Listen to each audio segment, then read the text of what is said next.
Il est 9h05, Fethi Elaouni est sur place, Monsieur Sahimi aussi, donc c'est le moment de faire rentrer l'invité. Radio 2M. Faites entrer l'invité. Avec Fethi Elaouni.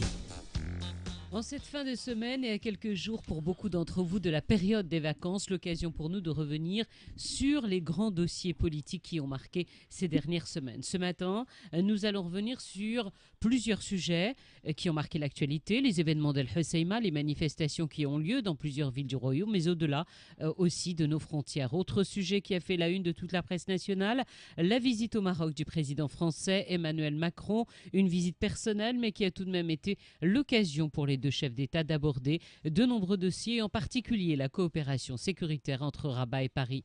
Le volet Afrique également, avec un retour sur le 4 juin dernier, le sommet de Monrovia à Liberia annonçait son accord de principe pour l'adhésion du Royaume à la CEDEAO, l'Organisation des pays d'Afrique de l'Ouest. Et enfin, un autre sujet qui a fait la une de la presse, la polémique autour de la dévaluation du dirham, avec la réaction du Wali de Banque El Maghreb qui a réagi aux tensions sur les devises dues à la ruée sur le marché par les opérateurs financiers. Et une fois n'est pas coutume, et pour me rattraper de ces derniers mois, il va avoir la parole pour lui tout seul.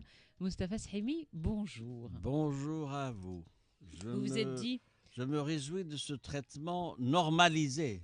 normaliser, on ne peut peut-être pas aller jusque-là, mais on va dire favoriser ce matin. Je me suis dit qu'il y avait beaucoup de sujets dont il fallait que l'on parle. Et puis comme c'était presque la dernière de la saison, c'était un petit club de la presse pour vous tout seul, où on va revenir tous les deux. Non, en plus, je vous ai pour moi toute seule. Oui, voyez. Tout finit par arriver un jour. Alors, on va revenir tout d'abord, si vous le voulez bien, sur la grosse actualité majeure de ces dernières semaines, pour ne pas dire de ces derniers mois, avec bien évidemment toutes les manifestations autour d'El Hoceima et ce que ça a provoqué au-delà de nos frontières. Parce qu'il y a eu les manifestations dans le royaume, mais il y en a eu également à l'étranger, avec la communauté marocaine de l'étranger qui a soutenu, manifesté en solidarité avec la population d'El Hoceima pour demander de l'emploi notamment. C'est une contestation qui dure depuis 8 mois, c'est-à-dire depuis le décès tragique du poissonnier Machin Fikri, Ouais, c'est-à-dire Fikri. le 28 octobre. Et ça fait 8 mois exactement. Et donc c'est une manifestation, une contestation qui a pris des formes différentes. D'abord, il y a eu le choc émotionnel lié à ce décès tragique de Machin Fikri. Puis une mobilisation lente portant sur les conditions dans lesquelles les travailleurs de la région étaient traités, et ils avaient dénoncé un certain nombre d'inégalités et de conditions économiques jugées inacceptables. Dans un premier temps, la contestation était sociale. C'était des revendications sociales et économiques, un statut pour les pêcheurs, l'emploi, les jeunes, l'histoire de l'hôpital d'oncologie, l'université, etc. Et puis, finalement, personne n'a rien décidé, d'autant que nous étions dans une situation institutionnelle particulière, puisqu'il y avait un chef de gouvernement désigné alors en l'occurrence Abdullah Ben Kirel, qui avait été désigné le 10 octobre et qui était en fonction jusqu'à la remise de son tablier le 15 mars. Et donc, nous étions dans une situation où personne ne pouvait décider. Il fallait que les départements concernés fassent quand même le job, en l'occurrence le ministère de l'Intérieur et aussi le ministère de la Justice. Et puis, c'est monté d'un cran. On l'oublie. C'est monté de plusieurs crans, excusez-moi, Oui, c'est pas juste monté d'un cran. Alors, c'était pas à s'en prendre aux institutions de pays en tant que telles, mais ça a été quand même dénoncer la corruption, demander, et en premier lieu, une justice sociale. Oui, bien sûr que Il n'y a pas que les hôpitaux, il y a quand même la bien sûr justice que sociale et de se bien dire sûr que cette population avait les envie. revendications socio-économiques sont légitimes, elles ont été jugées légitimes, mais il y a eu des phénomènes qualitatifs, notamment la violence qui a été utilisé le 28 mars. C'est quoi des phénomènes qualitatifs? Phénomène qualitatif quant à la contestation. C'était encore une contestation pacifique, des slogans, des manifestations, etc. Puis on est passé à un autre stade le 28 mars avec... Ah, vous parlez là des actes de violence. Oui, l'incendie de la résidence affectée à des policiers. Avec le fait...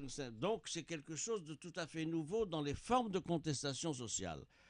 Sur ça, le gouvernement a été nommé le 5 avril et il a pris en main ce dossier. Vous n'allez pas me faire là toutes les sessions du Parlement depuis que... Ah non, mais c'est important. Non, peut-être pas, Mustapha. Moi, j'ai une question à vous poser, excusez-moi. Est-ce que vous, en tant que politologue, vous comprenez ce silence du chef du gouvernement? Silence, puisqu'il ne s'est exprimé dans aucun média jusqu'à présent. Seule prise des paroles, c'est lors du Conseil de gouvernement. La difficulté, c'est d'être audible pour ce chef du gouvernement et pour ce gouvernement. C'est un gouvernement qui a été nommé le 5 avril. Son programme a été voté par la Chambre des représentants le 24 ou le 25 avril. Donc, il n'était pas dans une situation où il pouvait réagir. Le ministre de l'Intérieur, 3 jours après la nomination du gouvernement, donc le FTIT est allé sur place pour prendre acte de la situation. Et nous sommes dans une situation... À la demande du souverain. À la demande du souverain qui avait téléphoné d'ailleurs alors qu'il était en tournée en Afrique. Tout à fait. En Afrique, donc c'est extrêmement important. Et puis ce gouvernement, donc, a ensuite dépêché un commando de 7 ministres qui sont allés sur place, puis encore le ministre de l'Intérieur, sans beaucoup de résultats. Quelle est la difficulté qui se présente ? Pour que ça avance, il faut qu'il y ait des interlocuteurs acceptés. D'accord, Mustapha, mais sans résultat, en même temps, une population qui n'est pas entendue pendant de nombreux mois, pour ne pas dire de nombreuses années, c'est un petit peu normal que suite à une délégation, il ne se passe rien tout de suite. C'est pas juste, ça y est, ils sont venus, tout va bien, tout est beau, tout est joli. Mais le problème, c'est qu'il n'y avait pas possibilité de nouer un dialogue. Parce qu'en face, si je puis dire, en face du gouvernement, il y avait une contestation avec un leadership qui s'est affirmé, celui de Nasser Zefzafi. Et du côté du gouvernement, il y avait le ministre de l'Intérieur, mais il était tout seul, même s'il a été relayé par d'autres ministres, etc. La difficulté de la situation présente est celle-ci. Il faut des interlocuteurs qui s'acceptent comme interlocuteurs, ce qui n'est pas le cas. 2, il faut un cadre de négociation. Et 3, il faut un ordre du jour. Alors, devant l'échec du gouvernement, parce que le gouvernement n'arrive pas à nouer un contact avec les représentants des populations contestataires, est venue la société civile, avec un certain nombre d'initiatives des uns et des autres. Ils n'ont pas eu davantage de succès, puisque la conférence qui a été lancée par le Conseil de région de Tanger, Tétouan-Hossema, n'a pas été un succès, puisqu'elle a été boycottée par un certain nombre de gens, des ministres. Ensuite, il y a eu une autre initiative lancée par Dr Nsnesh, Salah El-Wadi, etc. Elle n'a pas été reçue non plus. Et nous sommes donc dans une situation d'impasse qui doit être débloquée. Comment ? Il y a une exigence première qui est formulée par le mouvement contestataire, c'est la libération des détenus.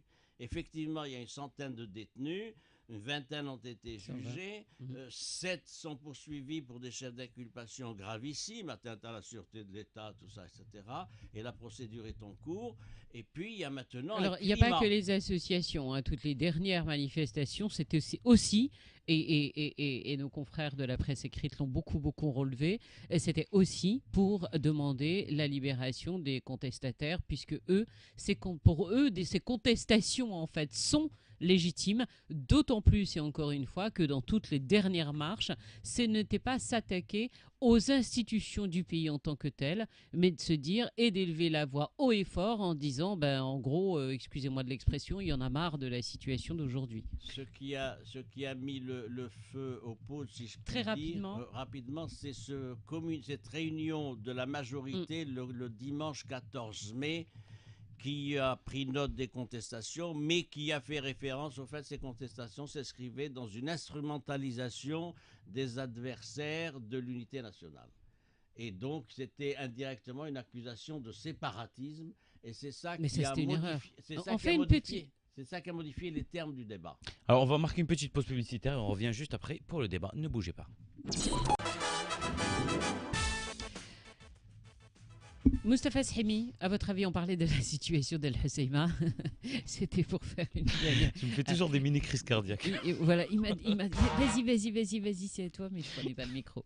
La situation et ce coup de colère qui monte, à votre avis, ça va perdurer ou pas? Les choses peuvent rester en l'état s'il n'y a pas une piste. Une piste, c'est quoi? C'est un climat. La condition première de la contestation, c'est la libération des détenus. Or, Vous croyez qu'il va falloir commencer par ça? Alors c'est vrai que de c'est nombreux une confrères, condition, voilà, c'est-à-dire la ils condition ont c'est les quanon au récusé début. toutes les offres de dialogue Ouais, en avant disant de- négocie pas tant que nos dirigeants, Sont et les sont derrière les contestataires barreaux. arrêtés sont Ouais. derrière les barreaux. Mm. Donc nous sommes devant cette équation-là et nul doute que ça doit être réglé. Ça doit être réglé d'abord parce que personne ne peut se réjouir que des Marocains soient en prison. Deux, il faut faire confiance à la justice, Oui. Donc il faut la laisser faire son travail, mais en même temps il faut créer un climat. Faut pour créer qu'il y ait peut-être un climat de confiance. Oui, faut un quand climat même de que confiance, c'est un climat d'apaisement, c'est lequel, indéniable c'est-à-dire que c'est la difficile de libération. rester silencieux face autant de personnes dans la rue quand même. Oui, mais Des parce- dizaines de milliers de personnes. Bien sûr, et ça continue. Vous savez que les formes de contestation ont changé, puisque maintenant le Husseima est quadrillé, on empêche les non-riverains de venir dans les quartiers où ils ne résident pas. Qu'est-ce qui se passe maintenant? Ça se c'est passe relayé. sur les toits. Ça se passe sur les Oui, toits avec tout à les fait. casseroles. Et J'en donc, ai vous ne vu. pouvez pas empêcher des gens de monter sur les toits de leurs immeubles. Et de leur propre maison, tout à fait. Oui, Tout à fait. Donc, vous voyez que c'est quelque chose qu'il faut suivre. Hein. Oui, mais que l'on va suivre durant tout cet été, puisque c'est pas parce que c'est la fin de Ramadan, et c'est vrai que durant la période de Ramadan, ça s'est un tout petit peu calmé, mais bien évidemment. Autre sujet qui a fait la une de toute la presse nationale, mais aussi internationale, c'est la visite du président français Emmanuel Macron, une visite personnelle. Avec le souverain, mais qui a été en même temps l'occasion d'évoquer de nombreux dossiers, dont l'un des plus importants, c'est la coopération sécuritaire entre la France et le Maroc. Le président Macron a dérogé à une tradition. Si vous revenez Non, sur les non. années 60, Ah, le non, début non, de la non, coopération, non, mais il faut je vous rappeler coupe qu'il y, le- qu'il y Non, avait mais une d'accord, tradition. rappelez, mais on va peut-être pas remonter Il y jusqu'aux avait années une 40. tradition de Sarkozy, des présidents Sarkozy et Hollande. qu'ils Parlons de élu, Vercingétorix. C'est de faire leur premier c'est voyage limite, hein. hors Europe en Algérie. Uh-huh. Eh bien, ça n'a pas été le cas. Donc, le président Macron n'a pas respecté cette tradition. Et il est venu, même s'il avait fait un voyage en Tunisie en novembre, mais puis en février en Algérie, mais il n'était pas président. En tant que président, c'était au Maroc qu'il est venu. Donc, c'est extrêmement important. Alors, le caractère de la visite est intéressant. C'est une visite qui a été qualifiée par le Quai d'Orsay et l'Élysée d'amitié et de travail. Les commentaires faits par l'entourage Alors, il n'y avait du président, pas... Excusez-moi, mais il me semble qu'il n'y avait pas le mot travail, justement, sur Si, cette visite. si, ça y si, était. si. D'accord. Oui, ça y Alors, était. autant C'est pour moi. amitié et travail. Voilà. Et puis Ça a été corrigé par la suite ou pas? Oui, ensuite le Quai d'Orsay, le porte-parole du Quai d'Orsay a repris cela, et ensuite l'entourage du président dit que c'était une visite personnelle et familiale. Voilà, tout à fait. Et familiale. Alors, d'ailleurs, c'est intéressant comment ça s'est passé. Il y a eu un iftar avec les membres de la famille royale, le prince héritier, les princesses sœurs de Sa Majesté, la Selma, etc. Donc, c'était un cas tout à fait convivial et familial.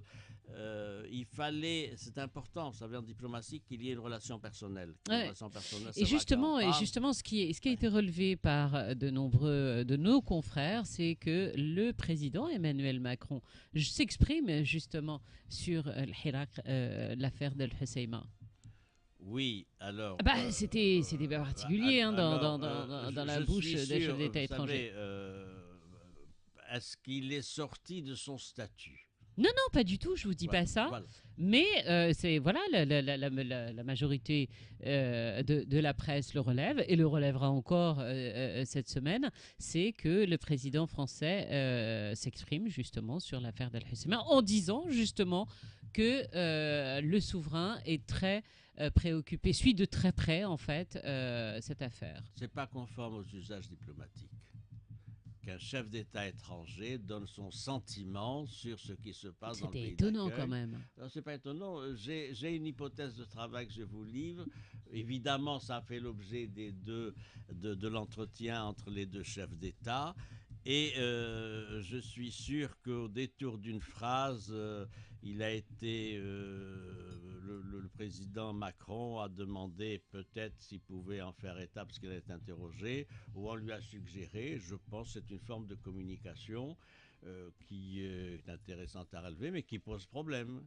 Qui pose problème parce que faut-il donc qu'on se réfère à un chef d'État étranger pour savoir quel est l'état d'esprit de Sa Majesté le Roi pour poser des questions nationales. Voilà ce qui a choqué en fait oui, en réalité. Je ne sais pas si ça a choqué, mais en tout cas ça a été énormément relevé de se dire pourquoi dans la bouche du chef d'État français.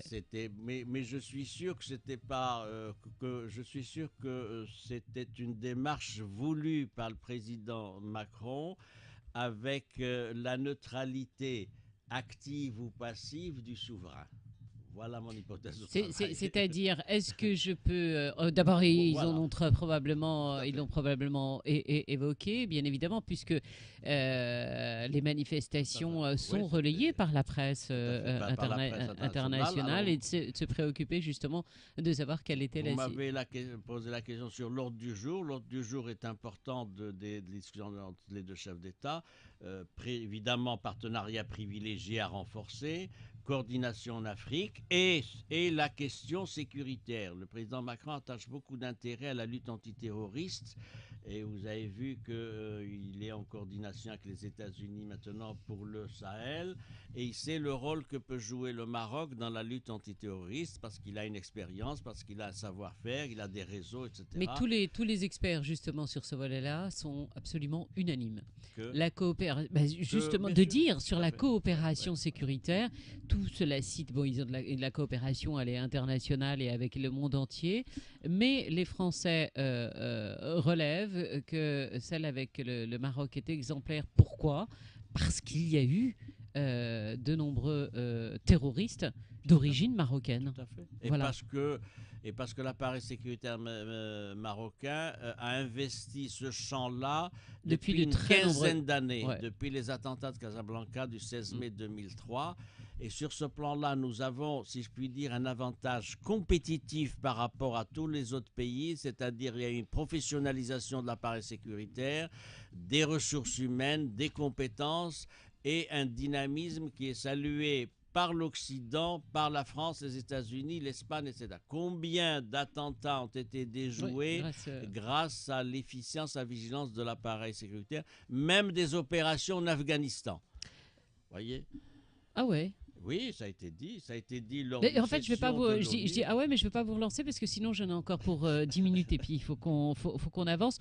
Autre sujet que nous abordons ce matin, c'est ce coup de colère, ce coup de gueule, même coup de gueule du Wali de Banque El Maghreb sur la fameuse dévaluation du dirham qui fait en ce moment couler beaucoup d'encre. La réaction du Wali de Banque El Maghreb qui a réagi aux tensions sur les devises dues à la ruée sur le marché par les opérateurs financiers. C'est-à-dire que, en gros, les banques font tout à l'envers et risquent de faire dévaluer le dirham, ce qui ne serait pas le cas pour le moment. Il faut rappeler en deux mots quel est le profil d'Ablatif Jouari. C'est un ancien ministre des Finances, ancien président de la BMCE. C'est un caractère, c'est-à-dire une crédibilité, une expérience, c'est important, et donc une grande rigueur. Et une mais là, il a vertu. raison. Sur ce plan-là, il joue le jeu d'une politique de flexibilité du dirham qui était en chantier depuis 3 ans, qui avait été proposé par les organisations financières internationales, le FMI et mondial.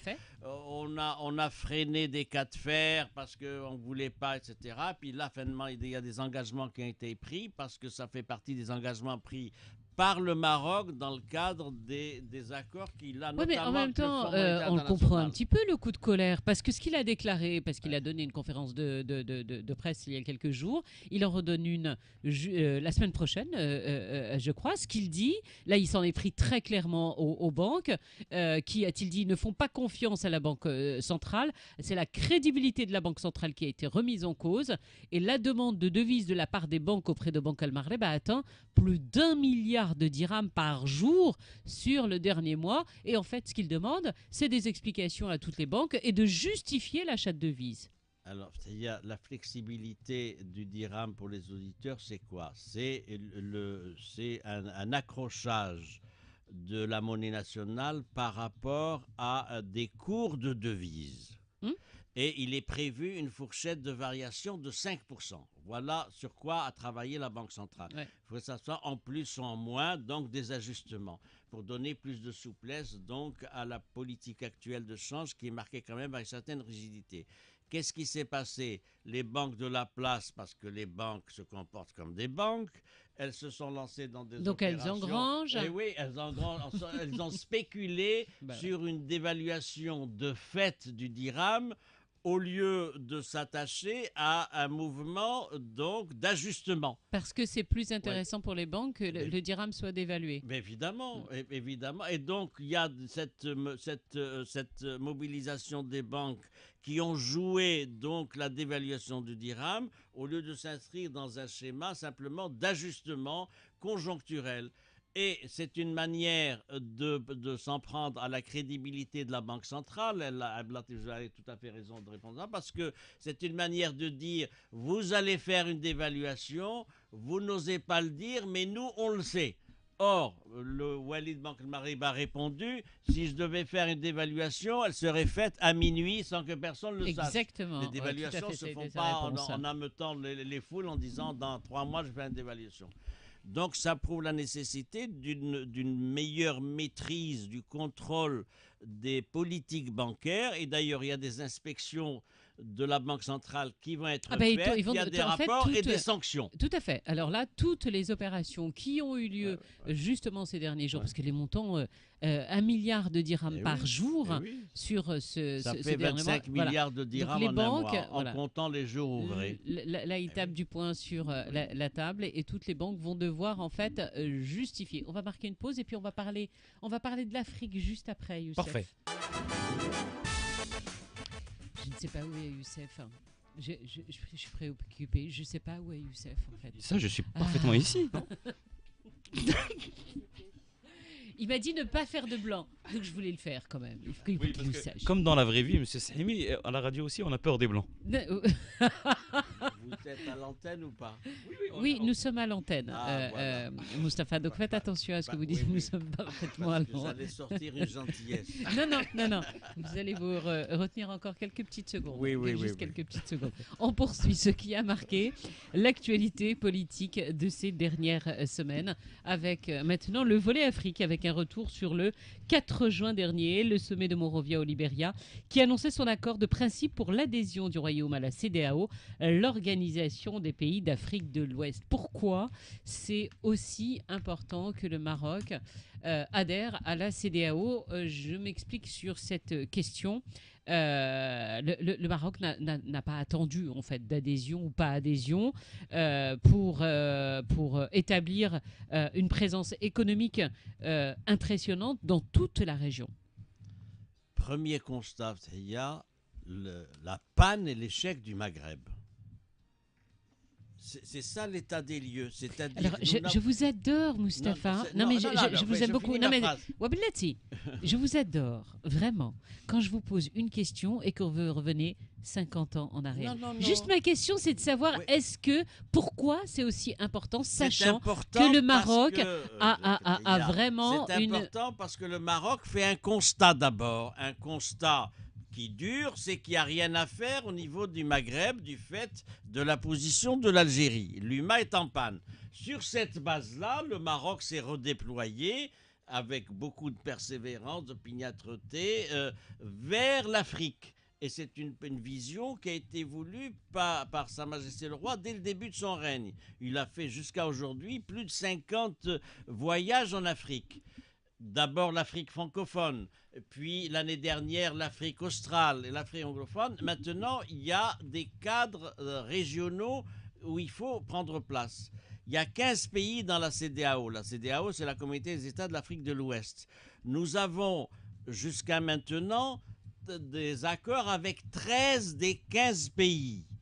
Donc il y a déjà quelque chose, et je réponds à votre 9h38, question. à un moment donné, vous répondez à ma question. Il y a déjà cela.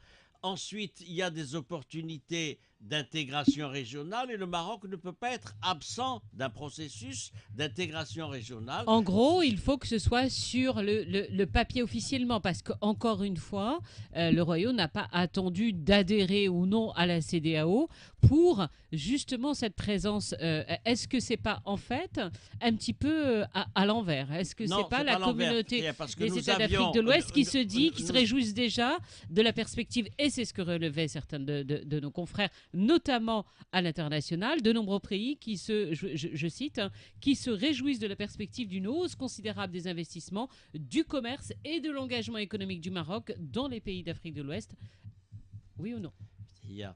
C'est une politique qui est menée depuis des années et qui Fantastic. maintenant est consacrée. Savez-vous que le roi fait 25 voyages dans les 15 pays de la CEDEAO? Bah oui, je le sais un Savez-vous, petit peu, non, bien sûr que vous le savez. Savez-vous qu'il y a des liens? Nous sommes passés maintenant du bilatéral, Maroc, Sénégal, Maroc, Côte d'Ivoire, à une autre équation, Maroc, intégration Alors, régionale. C'est une communauté. Moustapha Voyez. Srimi, alors tout ça on le sait, mais Non. pourquoi c'est... Non mais alors, combien 9h39 maintenant, 9 minutes. Pourquoi c'est important pour nous d'adhérer à la CEDEAO?